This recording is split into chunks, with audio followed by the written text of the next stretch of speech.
പ്രേതവും ബാധയുമൊക്കെ ഉണ്ടെന്ന് വിശ്വസിക്കുന്നവരാണോ നിങ്ങൾ? ഇത്തരം ചില സാങ്കല്പിക കഥകൾ കുട്ടികളെ മാത്രമല്ല മുതിർന്നവരെയും ഭയപ്പെടുത്താം. എന്നാൽ ഈ ആധുനിക കാലത്തെങ്കിലും ഇത് വെറും കെട്ടുകഥകളാണെന്ന് നമ്മൾ തിരിച്ചറിയണം കേട്ടോ. ഇല്ലെങ്കിൽ പല ചതിക്കുഴികളിലും വീഴാം. കൊല്ലം പുനലൂരിൽ 3 വർഷം മുൻപ് ബാധ ഒഴിപ്പിക്കാനെന്ന പേരിൽ 4 വയസ്സുകാരിയായ പെൺകുട്ടിയെ പീഡിപ്പിച്ച ഒരു സംഭവമുണ്ടായി. തമിഴ്നാട് നാഗപട്ടണം സ്വദേശി കലൈവാണൻ കാമരാജാണ് വീട്ടുകാരുടെ വിശ്വാസം മുതലെടുത്ത് കുട്ടിയെ ലൈംഗികമായും ശാരീരികമായും ഉപദ്രവിച്ചത്.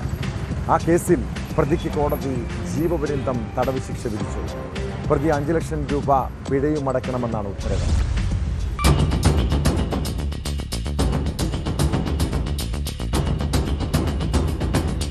അമ്മയോടൊപ്പം കൊല്ലത്ത് വാടകയ്ക്ക് താമസിച്ചു വന്ന പെൺകുട്ടിയാണ് പീഡനത്തിനിരയായത്.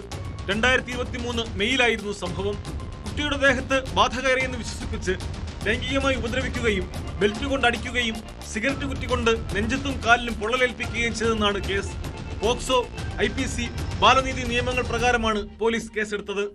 പ്രതി കൊല്ലം വെസ്റ്റ് ലക്ഷ്മി നടയിൽ വാടകയ്ക്ക് താമസിക്കുന്ന തമിഴ്നാട് നാഗപട്ടണം സ്വദേശി കലൈവാണൻ കാമരാജിനെ ജീവപര്യന്തം തടവിനും 5 ലക്ഷം രൂപ പിഴയടയ്ക്കാനുമാണ് ശിക്ഷിച്ചത്.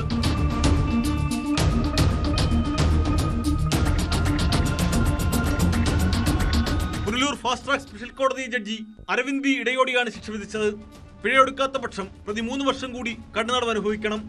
അതിജീവിതയായ കുട്ടിക്ക് മതിയായ നഷ്ടപരിഹാരം നൽകാൻ ജില്ലാ ലീഗൽ സർവീസ് അതോറിറ്റിക്ക് കോടതി നിർദ്ദേശം നൽകി.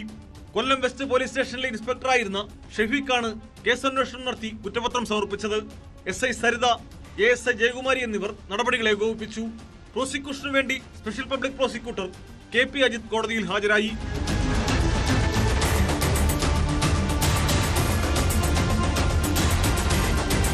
ന്യൂസ് 18 പുനലൂർ. കൂടുതൽ വാർത്തകൾക്ക് news 18 Keralam YouTube channel subscribe ചെയ്യുക.